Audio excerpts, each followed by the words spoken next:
Hi, this is Courtney Butler. I'm a certified yoga therapist and the author of the book The Mud and the Lotus by Courtney Denise Butler, available at aliapress.com, amazon.com, and I believe barnesandnoble.com and other booksellers around the world last time I checked.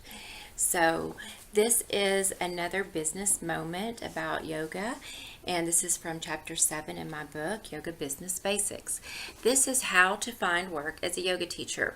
I get this question so often. I have trained nearly 200 yoga teachers.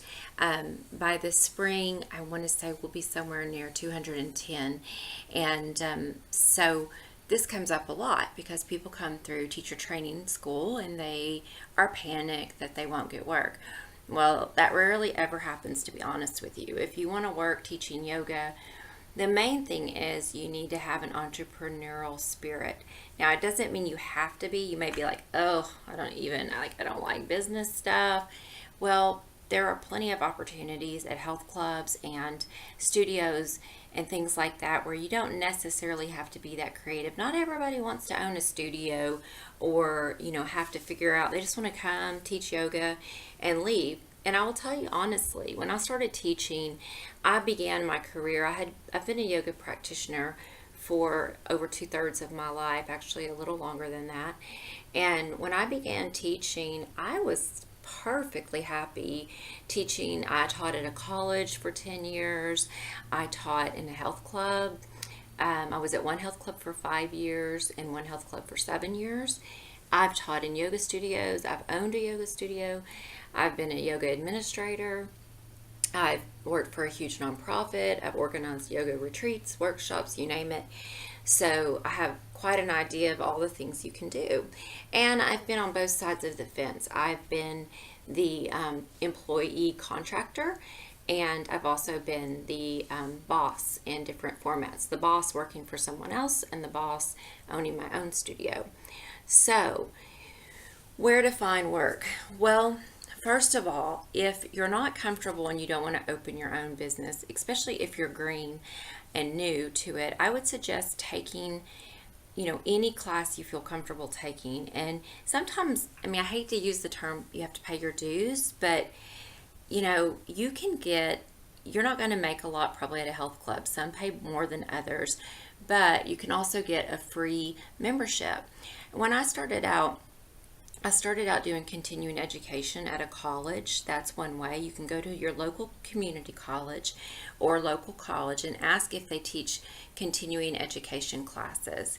And if they do, ask what they pay and what part you would need to take in it, because you might need to write a description or something like that. And then you can get paid doing that. So that's one way, contacting your local community college to see if they have classes. And they may already have something on the schedule. And I would be careful there ethically to not go in and step on the other teacher's toes.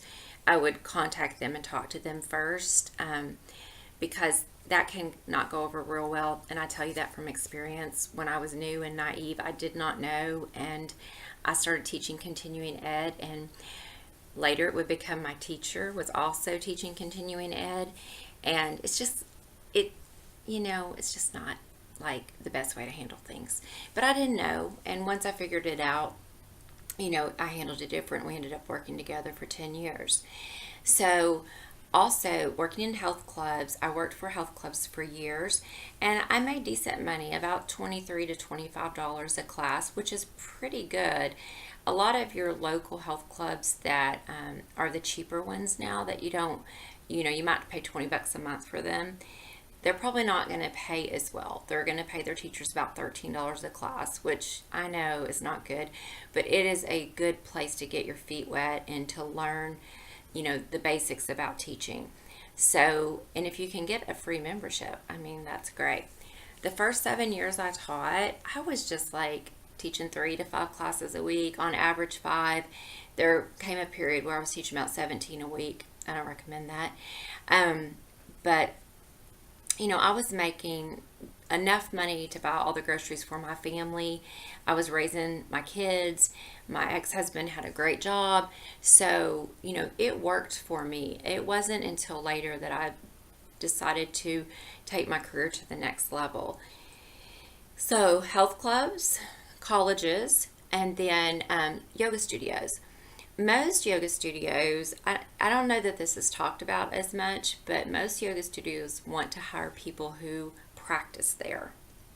So if you really love a yoga studio, I would advise you to practice there and get to know the people who work there and get to know the teachers, and then ask the owner if they might have a spot, or that if you could teach, try out. And it's really common, a lot of teachers don't know this, to have to try out for a, hairs and face, to have to try out for a yoga position. So the other great way to get in, whether it's a health club or in any yoga class, is to ask to be the sub. So subbing is a great way if they like you and they have an opening come up. Many of my teachers have gotten full-time gigs by subbing. The other way is if you're more entrepreneurial, if you can find a space. Now, often, I'm just going to give you a list of spaces where the people I've trained teach. I am in an art school and art gallery. Now, I had a studio, and for various reasons, not financial, I did not like the grind of owning a brick and mortar business. And so I am in an art school. They have dance, Tai Chi, all kinds of events, camps. And I rent that space on Monday nights for an hour and a half. And it works out great for me. I just pay rent every 6 weeks, and it works out wonderful. They're very great. And I do want to give a little segue here. When you go in to teach, make sure that you take a copy of your registration with Yoga Alliance or whoever you're with credential wise. Take your credential card with you, or a copy of it, and take a copy of your insurance.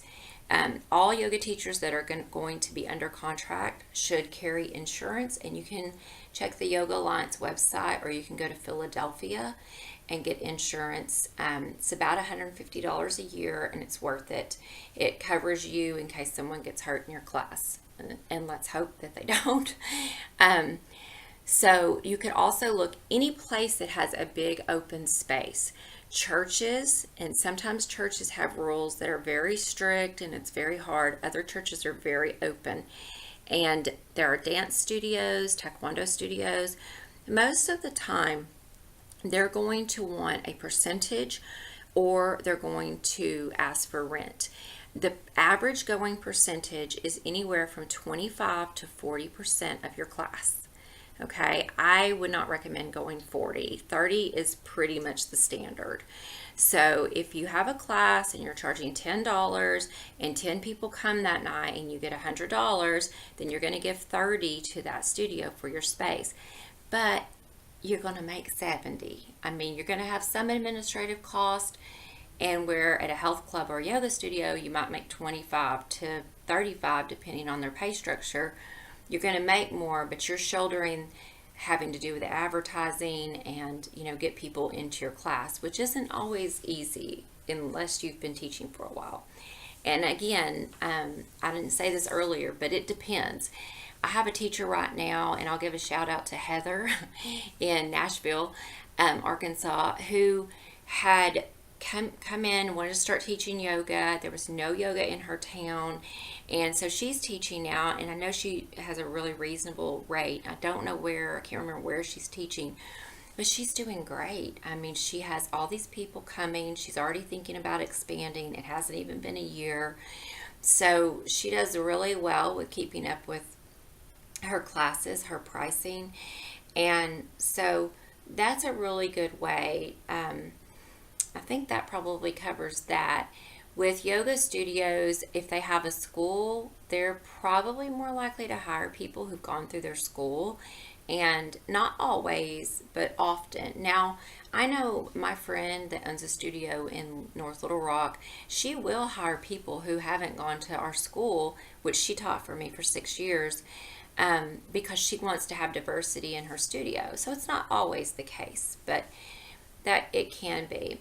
The other thing is, once you start teaching classes, you can also begin as you learn more, you can consider doing private classes or one-on-one, and that's a different conversation.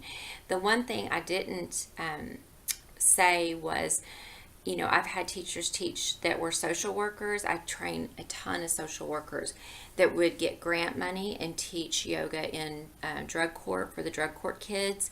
I've had social workers who teach in the VA, lots and lots of social workers in the VA, hospital settings. I teach in a hospital setting, but I'm a yoga therapist, and so I teach in a medical setting, and so you can do that. That's another way, is to look into that. But you really need to know your stuff if you're working with people who have health problems. So you should be experienced when doing that. And the last way I would like to mention is in your home.